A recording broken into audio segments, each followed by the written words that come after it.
Tere kallis kogudus, järjekordne pühapäev on käes ja tänase videoütluses jätkame raha teemal. Ehk siis kui eelnevalt rääkisime raha armastusest, rääkisime sellest, et milline võib olla suhe, et kui siin on Siim, siin on raha, siin on mammona, siin on ebajumal, siin on altar, mida on võimalik kummardada, materiaalsuse altar, on võimalik muretseda selle pärast, on võimalik ärevust tunda materiaalsuse pärast, on võimalik ihaldada seda, on võimalik kirglikult tahta seda veel rohkem. Ja meie enesehinnang, meie identiteet võib sõltuda sellest mammona altarist. Ja see on siis see suhe, mis meil võib olla rahaga meie elus, see mammonaga, siin on Siim ja siis milline on see suhe rahaga endaga, oli selline kord teema ja siis teema oli ka see, et kuidas raha armastus.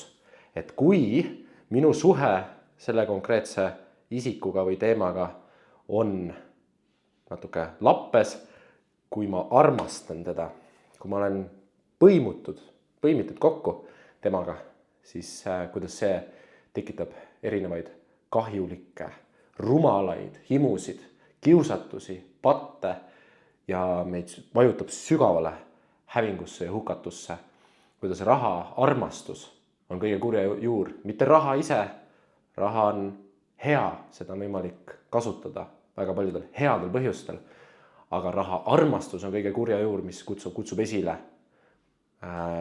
kõike muud kurja. Ehk siis see sõltub sellest suhtest, mis meil on rahaga. Kas me armastame teda ja siin kõrval on Jumal, ehk siis me ei saa kahte isandat korraga teenida ikka nii, et põlgad ühte, armastad teist, ehk siis me ei saa teenida nii mammonat kui Jeesust. Me peame valima kahe vahel, me ei saa. Ja kui me jääme kogu aeg kahe vahele tembeldama, siis me oleme nagu kahe hingega, ebakindlad kõigil oma teedel. Üks hetk kuulad Jumalat, teine hetk kuulad mammonat, kes on sinu Jumal. Ja siis teine üks hetk on Jeesus Jumal, siis jälle mammona Jumal ja siis käib siuke tembeldamine nende kahe vahel. Ja see ongi suuresti siis ka raha, kuidas raha armastus tõenäoliselt kõiki erinevaid probleeme meie ellu toob. On see, et Jeesus on tee, tõde ja elu, ta on see sirge, kindel, parim, kõige tähendusrikkam, kõige õigem, kõige parem tee meie elule. On tema näidatud suund, tema kitsas rada ja tema rajal ja tema suunas käimine on kõige parem viis, kuidas me oma elu siin maa peal saame elada. Ja siis on mammona, mis tahab kutsuda oma teele.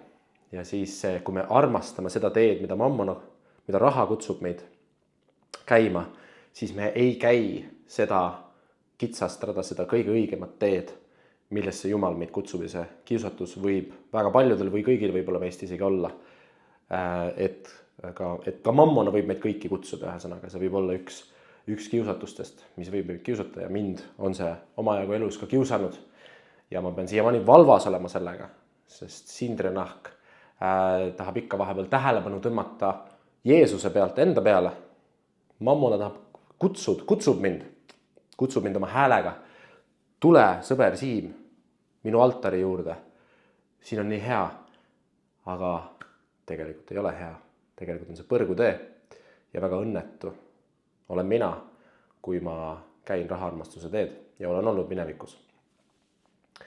Aga täna siis räägime sellest, et kui me saame sellest suhtest, mõistame seda suhet, mõistame, et rahaarmastus on kõige kurja juur, siis tekib võib-olla küsimus, et aga kuidas võiks siis Jeesuse jüngrina rahaga ümber käia, mida võiks siis sihtida, siis täna lihtsalt vaatame Jumala sõnast mõndasid kohti, mis äkki suunavad meid mingitesse printsiipidesse ja aitavad meil mõelda, et kui siin on Siim, siin on raha, siin on Jeesus ja kui ma armastan Jeesust ja järgnen talle, siis sellest raha mingis mõttes on tööriist, töövahend, aga siis see tööriistaga tuleb osata Jumala juhtimisel kuidagi ka orienteeruda ja siis täna äkki seda vaatamegi.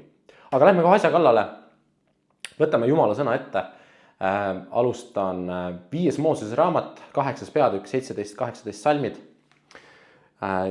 Jumal ütleb siin selliselt, ja ära ütle oma südames, mu oma jõud ja mu käeramm on soetanud mulle selle varanduse. Vaid tuleta meelde Issandat, oma Jumalat, et see on tema, kes annab sulle jõu varanduse soetamiseks, et kinnitada lepingut, mille ta vandudes tegi su vanematega, mis nüüd ongi teostunud. Ära ütle oma südames, minu jõud ja minu võimekus, minu käeramm, minu tarkus, see, kuidas mina raha teenin, see, kuidas mina materiaalsus kokku ajan, see on minu higi ja pisarad. See on minu töö, mida ma kõik olen teinud. Kui mul on mingit siin maa peal mingit materiaalset vara, siis see on minu oma. Mina olen selle teeninud. Ja see on minu käe ja ramm, see on minu tarkus, see on minu vaev, see on minu muretsemised ja kõik see energia, mida me paneme oma tööde, erinevate ametite tegemistesse, see on meeletud, 1000 tunnid, kõik pühendumust ja vaeva nägemist ja mõtle, kui palju mina pean ikkagi, olen vaeva näinud sellepärast, et mul oleks kodu ja et mul oleks nagu finantsiliselt ikkagi mingi turvalisus olemas ja kindlustunne, kui palju mina olen pidanud selle nimel vaeva nägema. Aga Jumal ütleb, et ära ütle seda oma südames. Ära ütle, et see on sinu, et see on minu jõud, et see on minu käeramm, mis on andnud selle varanduse mulle. Vaid tuleta meelde issandat oma Jumalat, et see on tema, kes annab mulle jõu varanduse soetamiseks. Jumal on andnud mulle selle. Õpetussõnade 10. peatüki 22 salm ütleb, et see on issanda õnnistus, mis teeb rikkaks ja oma vaev ei lisa sellele midagi juurde. See on üks lemmikuid salme piiblis, et oma vaev ei lisa sellele midagi juurde. See on issanda õnnistus. See tundub olevat selline piiblik, kui need kaks kohta kokku panna, tundub olema selline piiblik printsiip, umbes äkki midagi sihukest, et see raha, mis meil on, ei ole meie oma. Kui Jumal on mind loonud, kui Jumal on mulle andnud selle intellekti ja mõistuse, mis mul on, kui Jumal on andnud selle töötahte, mis mul on, kui Jumal on andnud mulle selle keskkonna ja need inimesed minu ümber, kes mul on, kui Jumal on andnud selle ameti ja töö mulle, mis mul on, ja kui see on Jumala poolt andnud töötahe, et ma seda tööd teen, mis mulle Jumal on andnud, kui Jumal on andnud mulle selle mõistus, et ma oskan mingeid asju lahendada ja väärtust pakkuda ülejäänud ühiskonnale selliselt, et kapitalistlikus süsteemis see toob mulle ka materiaalsust tagasi. Kui Jumal on kõik need asjad loonud ja kui Jumal on mind loonud ja mulle andnud kõik need võimed ja kui Jumal on need inimesed kõik ümber andnud ja keskkonna selleks, et selline, mis iganes materiaalsus mul on, et see saaks mulle tekkida elus, siis see ei ole mina, kes seda on loonud. Mina ei ole Jumal. Mina ei ole Jumal, kes on selle raha teenib, mis mul on. See ei ole minu raha. Pole kunagi olnud ja ei hakka kunagi olema ka. See on issanda õnnistus, mis teeb rikkaks. Kui mul on katus pea kohal, kui mul on söök laual, see on issanda õnnistus. See ei ole minu välja teenitud. See ei ole minu higi ja pisarad, mis selle siia lauale tõi. See on issanda õnnistus. Raha ei ole minu oma. Pole kunagi olnud ja kunagi ei saa ka olema. See raha, mis minul on, ei ole minu oma. See on Jumala oma. Ja Jumal on andnud selle mulle. Ja mina saan seda majapidajana kasutada. Ma saan kasutada tema antud õnnistust. Aga mina ei ole selle looja, sest mina ei ole looja ja mina ei ole Jumal. See ei ole minu jõud ega minu ramm. Ja niipea, kui see perspektiiv muutub, et see ei ole minu higi ja pisarad ja see kontole raha ei ole minu raha ja et see ei ole minu identiteet, ei ole minu rahaga põimitud üheks, vaid nad on lahku, siis see ka teatud vabaduse tekitab sellest samast rahast, mis on üliäge. Nii et esimene punkt võib olla see, et raha ei ole meie oma. See raha, mis meil on, ei ole meie oma. See on issanda õnnistus. Lähme siit edasi.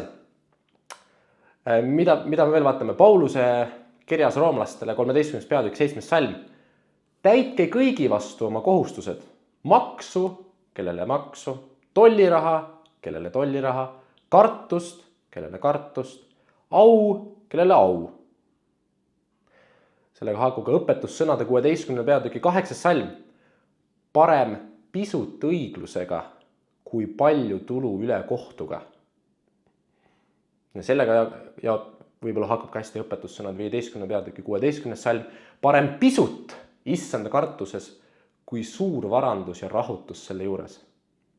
Kuidas neid kolme siis äkki kirjeldada? Äkki midagi sellist, et kui see raha, mis meil on, ei ole meie oma, Aga küll aga Jumal on meid õnnistanud selle materiaalsusega, mis meil on, ja ta on andnud mingis mõttes selle meie kätte, et me oleksime äkki head majapidajad, head sulased sellega ümberkäimisel, tema varaga ümberkäimisel, siis selleks hea majapidaja äkki üheks, kui esimene tunnus heaks majapidajaks olemisest oli see, et sulane ei pea oma isanda raha enda omaks või vara enda omaks, siis number 2 oleks see, et sulane käib oma isanda varadega ümber ausalt, mitte ülekohtuselt. Parem pisut õiglusega, parem vähe kui see, et sa oled hästi rikas ja see on ülekohtuga. Parem pisut issanda kartuses, aususe ja õiglusega, kui hästi suur varandus ja rahutus selle juures, sest ma olen selle välja petnud. Ma olen valetanud, ma olen vassinud, ma olen varastanud. Ma tean oma südametunnistuses, et see on pettus, kuidas ma olen raha kokku ajanud või endiselt, kuidas ma raha kokku ajan. Ma tean, et see on vale. Ma tean oma südames, et see on vale. Ja sellega kaasneb rahutus.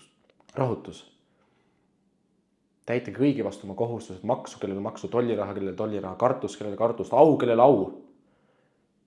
Et see, kuidas me majapidajatena rahaga ümber käime, oleks aus ja õiglane, mitte pettused, varastamised ja valetamised, mida on võimalik tegelikult väga lihtsalt teha mingites olukordades. See on äkki siis teine üks näiteks tunnus. Millised tunnused veel? Psalm 112, salmid 9-10. See psalm ise algab sellise salmiga. Õnnis on mees, kes kardab issandat, ja nüüd need 9-10 salmet. Ta jagab välja rikkalikult ja annab vaestele. Tema õigus püsib ikka. Tema sarv on kõrgel au sees. Õel näeb seda ja saab pahaseks. Ta kiristab hambaid ja nõrkeb. Õelate igatsused lähevad tühja. Õpetussõnade 11. peatükk 24-25 salmid. Üks jagab välja, aga saab üha lisa. Teine hoiab varandust. Ometi on puudus käes. Hing, kes jagab õnnistust, kosub. Ja kes kastab teisi, seda ennastki kastetakse. Õpetussõnade 22. peatükk 9. salm. Kes on helde, seda õnnistatakse. Sest ta annab oma leivast kehvale. Ja viimaseks Luuka evangeeliumi 6. peatükk 38. salm. Andke ja teile antakse. Hea, tihedaks, vajutatud, raputatud, kuhjaga mõõtantakse teie rüppe, sest selle mõõduga, millega teie mõõdate, mõõdetakse teile tagasi. Kui proovida äkki need kokku võtta need, siis äkki üheks heaks, kui meie oleme sulased Jumalale, Jumal on meie kätte usaldanud majapidamise, selle vara, mis meil on. Jumal tahab, et esiteks, et me peaksime seda vara ikkagi tema omaks, mitte enda omaks. Jumal tahab, et me oleksime õiglased ja ausad selle varaga ümberkäimisel. Siis tundub nende kirjakohtade põhjal, et Jumal tahabki, et me oleksime selle varaga helded. Et me oleksime andjad. Et me julgeksime ka teistele anda seda, mida Jumal meile on andnud. Et see õnnistus, mida Jumal meile on andnud, et me julgeksime selle õnnistusega õnnistada ka teisi. Et me ei oleks need, kes hoiavad kramplikult sellest kinni, sest see on ju minu ramm, see on minu jõud ja minu higi ja pisarad, mida ma olen valanud, et seda raha siia kuidagi endale saada, et see konto kuidagi saada selliseks, nagu ta mul on. Siis ma hoian sellest kinni ka. Kui see on minu oma, kui see on minu aare, kui minu süda on sellegi küljes kinni ja ma armastan raha, siis ma ei saa seda kellelegi anda. Mitte mingil juhul, sest mul endalgi on vähe ja vahet ei ole, palju mul on. Ma võin olla vaene ja ma võin olla raha küljest täiesti kinni. Ma võin olla maailma mõttes rikas ja ma võin olla raha küljest täiesti kinni. Vahet ei ole, ma võin olla täitsa tavaline keskklass, ma võin olla raha küljest täiesti kinni. Ükskõik kus kohas on võimalik raha küljest täiesti kinni olla niimoodi, et ma ei saa anda teistele, sest vahet ei ole, palju mul on ikka vähe. Sellepärast, et see on minu vaev, higi ja pisarad, mis on teeninud selle ja ma olen kramplikult kinni, ma ei saa kellelegi anda, aga Jumal ütleb midagi muud. Jumal ütleb, et see raha pole sinu oma, Jumal ütleb, et sa pead sellega õiglaselt ja ausalt ümber käima ja Jumal ütleb, et sa pead julgema ka teistele anda. Sa pead julgema olema helde, sa pead julgema teisi õnnistada sellega.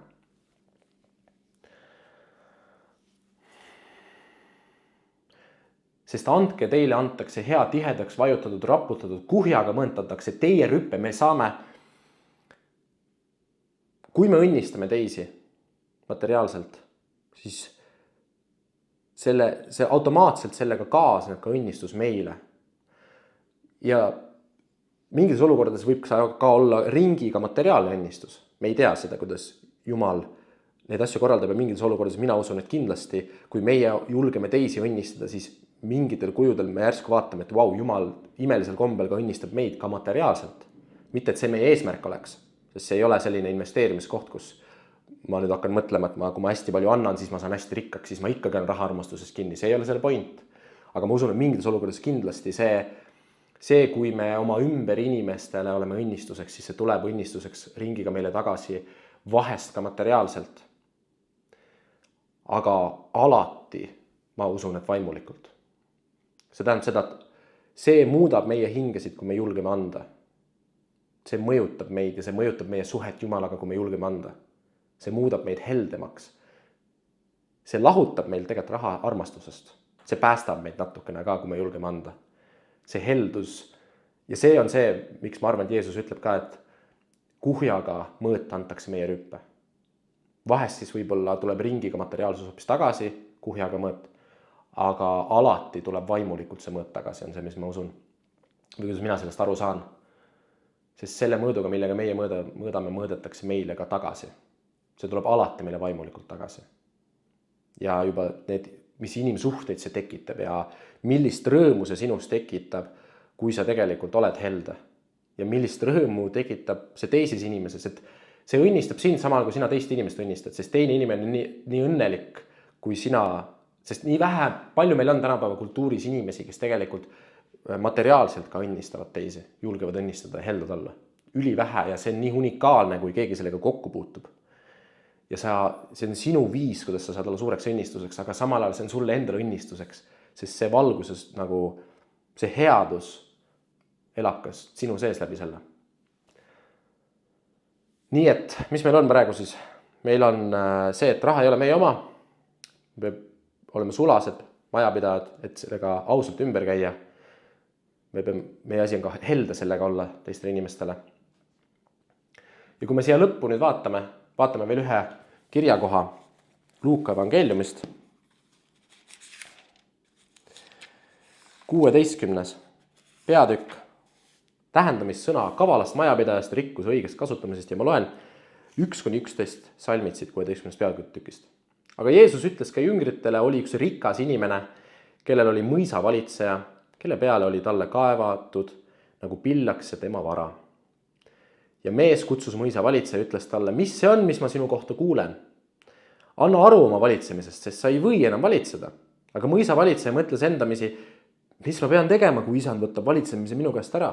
Maad kaevatama ei jaksa, kerjata häbenen. Küll ma tean, mida ma teen, et inimesed võtaksid mind vastu oma kodadesse, kui mind tagandatakse valitsemast. Ja ta laskis enda juurde kutsuda üksteise järel oma isanda võlglased. Esimesele ta ütles, kui palju sa võlgne mu isandale? See ütles 100 vaati üli. Temaga ütles talle, võta ma võlatäht, istu ja kirjuta kähku 50. Seejärel ta küsis teiselt, aga kui palju sina võlgned? See ütles 100 tündrit nisu. Sellele ütles valitseja, võta ma võlatäht ja kirjuta 80. Ja isand, kelle all siis mõisavalitseja oli, isand kiitis ülekohtust, ta tegi ülekohut, oma siis vara valitsemises tegi mõisavalitseja ülekohut, potentsiaalselt ka oma isanda võlgnevuste salaja pettusega siis väiksemateks kirjutamistega tegi ta ülekohut. Aga isand kiitis ülekohtus, endiselt kiitis mõisavalitsejat, et ta oli käitunud arukalt. Ta oli käitunud materiaalsusega arukalt.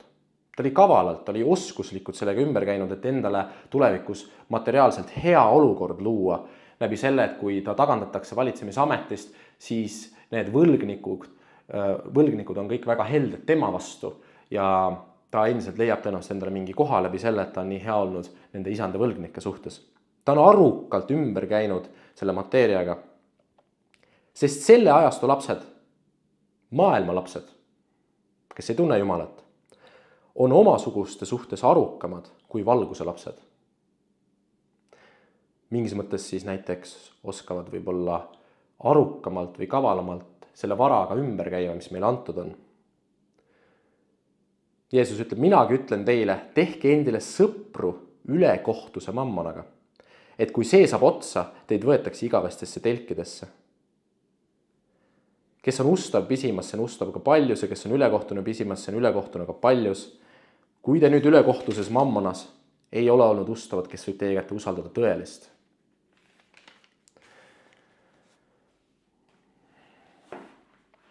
Hea majapidaja oskuseks äkki võib ka pidada oskust Jumala poolt antud varaga ümber käia. Oskust targalt sellega ümber käia. Ma ei usu, et see petmine siin on eeskuju, sest alles me rääkisime aususest. Küll aga oskus finantsidega ümber käia, ma usun, on õnnistuseks meile endale ja ka teistele. Oskus mitte impulsiivseid oste teha, oskus planeerida, oskus säästa, oskus mitte üle oma võimete elada. Need on ka kõik päris head oskused, kuidas sulasena oma isanda varaga õigesti ümber käia.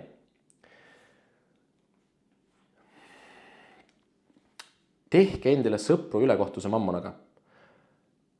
Erinevad tõlgendusviisid, aga ma lihtsalt väga lühidalt võtan siia lõppu, et mammona, ülekohtune, mis mõttes ülekohtuse mammonaga, siis üks viis, kuidas seda võib näiteks ühes kommentaariumis tõlgendada, et ülekohtune mammona.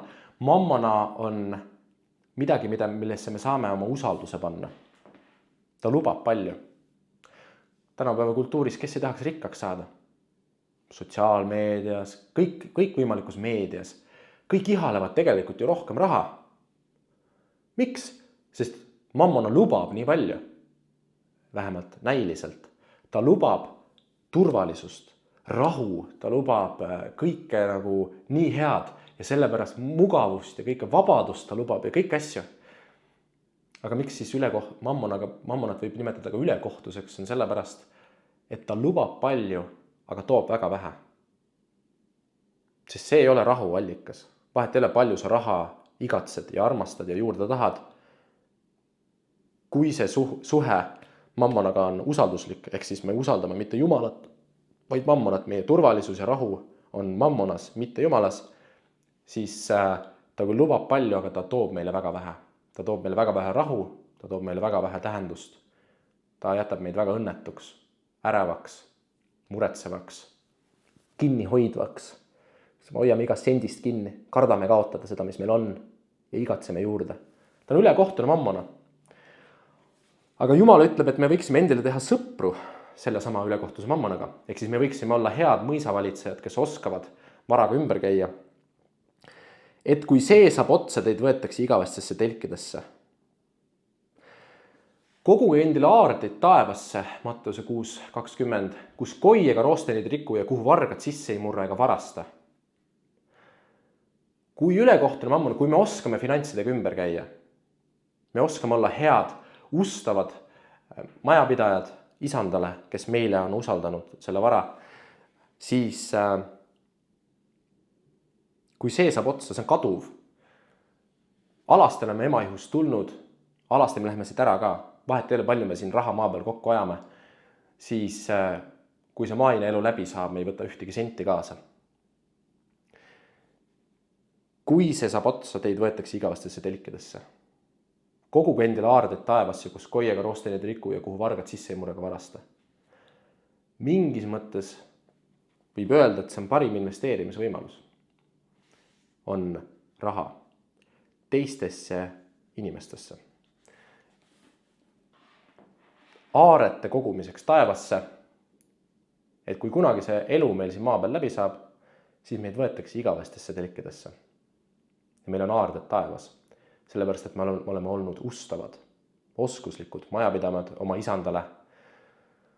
Me ei ole pidanud seda vara enda omaks. Me oleme ausalt ja õiglaselt sellega ümber käinud. Me oleme julgenud olla helded ja anda teistele. Ja me oleme olnud oskuslikud sellega ja usaldusväärsed Jumalale selle õnnistusega, mida tema meil materiaalselt andnud on. Ja me oleme julgenud teisi õnnistada sellega, millega Jumal meid õnnistanud on.